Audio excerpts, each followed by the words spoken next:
Good evening friends, ओला चीकोस, कैसे हैं आप सब लोग।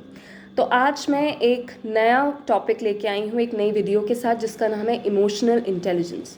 तो फ्रेंड्स, इंटेलिजेंस का मतलब तो हम सभी जानते हैं कि इंटेलिजेंस का मतलब होता है कि किस तरीके से हम खुद को चेंज करते हैं, शेप करते हैं, एडजस्ट करते हैं अपनी एनवायरमेंटल सिचुएशंस के हिसाब से, अपनी सिचुएशंस के हिसाब से हम कैसे खुद को मोल्ड करते हैं, और साथ ही साथ हम किस तरीके से अपने एनवायरनमेंट को, अपने आसपास की सिचुएशंस को चेंज कर सकते हैं, इन्फ्लुएंस कर सकते हैं। That is intelligence. But what is emotional intelligence? तो emotional intelligence, first of all, ये जो कॉन्सेप्ट है ये सैलोवे एंड मेयर ने दिया था, और इसके ऊपर डैनियल गोलमैन ने इमोशनल इंटेलिजेंस के 4 कंपोनेंट्स दिए थे, जिसको हम हर एक वीडियो में अलग अलग तरीके से समझेंगे। तो सबसे पहले इमोशनल इंटेलिजेंस फ्रेंड्स। तो इमोशनल इंटेलिजेंस का मतलब होता है कि किस तरीके से हम अपने इमोशंस को अंडरस्टैंड करते हैं, उसको एनालाइज करते हैं, हम किस तरीके से अपने इमोशंस को समझते हैं, उनको कैसे मीनिंग देते हैं, क्या मीनिंग देते हैं। तो इमोशनल इंटेलिजेंस का सबसे पहले चीज़ ये है कि किस तरीके से हम अपने इमोशंस को परसीव करते हैं, अंडरस्टैंड करते हैं। दूसरी चीज़ कि कैसे हम उस अंडरस्टैंडिंग को एक्सेस देते हैं कि वो हमारे थॉट्स को जनरेट करे, हमारी थिंकिंग को जनरेट करे। तो जब हमारी थिंकिंग जनरेट होती है फ्रेंड्स, तो उसके बाद हम लोग क्या करते हैं, अपने इमोशंस को चेंज कर सकते हैं, रेगुलेट कर सकते हैं। क्योंकि जब हमें पता होगा कि हमारा क्या इमोशन है, जब हम अपने इमोशन के साथ किसी ना किसी फीलिंग को अटैच करेंगे कि मुझे आज अच्छा लग रहा है, मुझे बुरा लग रहा है, मुझे खुशी हो रही है या मुझे दुख हो रहा है, तो जब हम अपने इमोशंस को एक्सेप्ट करेंगे, उन्हें एक मीनिंग देंगे, उसे किसी ना किसी फीलिंग के साथ अटैच करेंगे फ्रेंड्स, तो उस टाइम पे हम अपने इमोशंस को चेंज कर पाएंगे। क्योंकि हम अपने इमोशन से पहले चेक रखते हैं, फिर उसको चेंज करते हैं as per the situations. And friends, आपको ये जान के बहुत हैरानी होगी कि जितने भी सक्सेसफुल लीडर्स हैं, फिर चाहे वो किसी भी ऑर्गेनाइजेशन के हों, फिर चाहे वो किसी भी मूवमेंट के हों, वो सभी leaders they were high on emotional intelligence. चाहे उनका इंटेलिजेंस, चाहे उनका आईक्यू बहुत हाई था, लेकिन उसके साथ साथ उनका इमोशनल इंटेलिजेंस भी बहुत हाई था। तो इमोशनल इंटेलिजेंस इतना ज़रूरी क्यों है? इमोशनल इंटेलिजेंस ज़रूरी इसलिए है फ्रेंड्स, क्योंकि जब तक हम लोग अपने इमोशंस को चेंज नहीं करेंगे, दूसरों के हिसाब से खुद को नहीं बदलेंगे, या अपने हिसाब से दूसरों को नहीं समझा पाएंगे हमारा माइंडसेट क्या है, अगर हम उनमें चेंजेस, अपने सिचुएशन में चेंजेस नहीं ला पाएंगे, तो फ्रेंड्स हमारा दूसरों के साथ रिलेशनशिप भी कभी अच्छा नहीं बन सकता।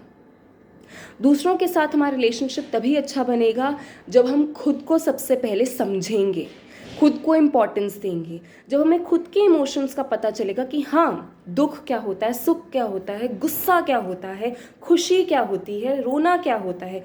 जब हम खुद के इमोशंस को एक्सेप्ट करने लगेंगे, तभी हम दूसरों के इमोशंस को समझ पाएंगे, दूसरों के इमोशंस के साथ एम्पथाइज कर पाएंगे।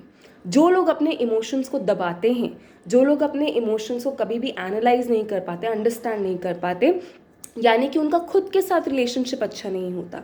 और क्योंकि उनका खुद के साथ रिलेशनशिप अच्छा नहीं होता, उन्हें नहीं पता कि किस सिचुएशन में उनको कैसा फील होगा, वो उसको दबा देते हैं या वो उसको एक्सेप्ट नहीं करते, तो वो दूसरों के इमोशंस को भी समझ नहीं सकते। और क्योंकि वो दूसरों के साथ डीलिंग करने में इतने अच्छे नहीं होते, उनके इमोशंस के साथ नहीं डील कर सकते, क्योंकि कभी उन्होंने खुद के इमोशंस के साथ डील नहीं किया होता, तो इसीलिए उनके रिलेशनशिप दूसरों के साथ भी अच्छे नहीं होते।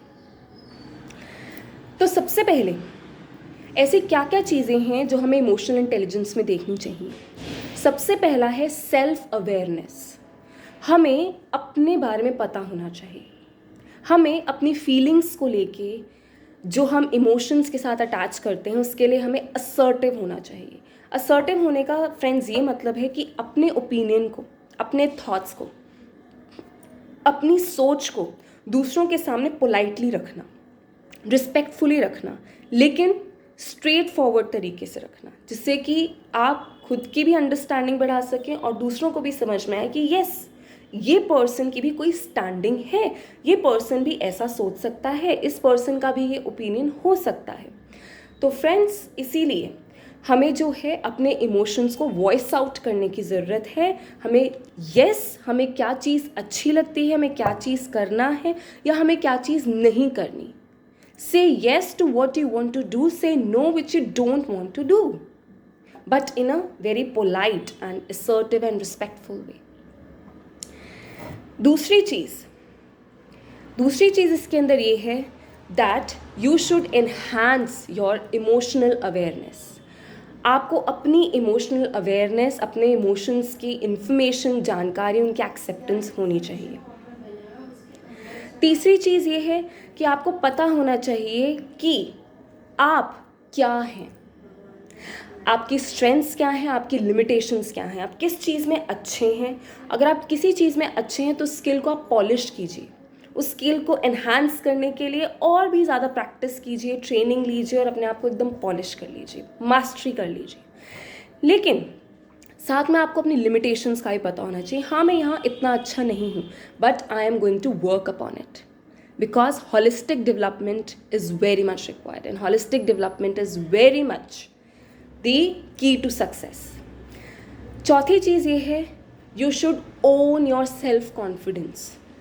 You should have your self-confidence on your sleeves, on your shoulders, in your complete personality.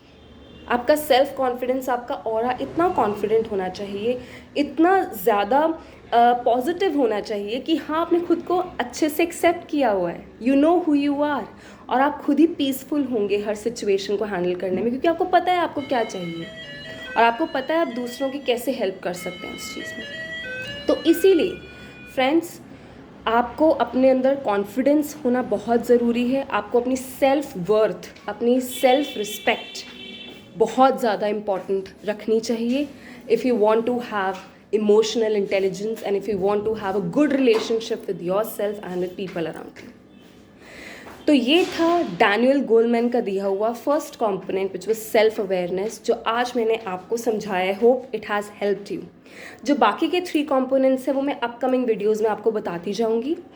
और अगर आपको ये वीडियो अच्छा लगा हो तो kindly like, share and subscribe to my channel, और कमेंट सेक्शन में ज़रूर कमेंट कीजिए कि आप किन किन टॉपिक्स पे मेरा वीडियो देखना चाहते हैं. So thank you so much friends, thank you for your cooperation, and we'll see you. I'll see you next time. Thank you. Bye bye.